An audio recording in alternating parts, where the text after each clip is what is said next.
کچھ دن پہلے مغرب کے بعد فیض صاحب سے ملاقات ہوئی. کہنے لگے پاکستان میں تبدیلی آ گئی ہے. میں نے کہا مجھے معلوم ہے، اب لاہور میں میلہ چراغاں کی جگہ فیض میلہ ہوتا ہے. کہنے لگے ادبی تبدیلی کی نہیں، ہم سیاسی تبدیلی کی بات کر رہے ہیں، نئے پاکستان کی. میں نے پوچھا کیا مطلب نیا پاکستان؟ کیا مہاجر ہندوستان چلے گئے؟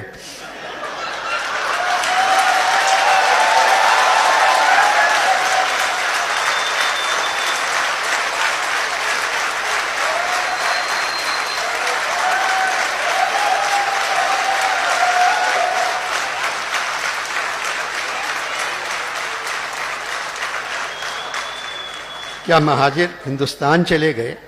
پنجابی جالندھر چلے گئے، پٹھان افغانستان چلے گئے، بلوچی ایران چلے گئے، خالی فوج رہ گئی. پاکستان میں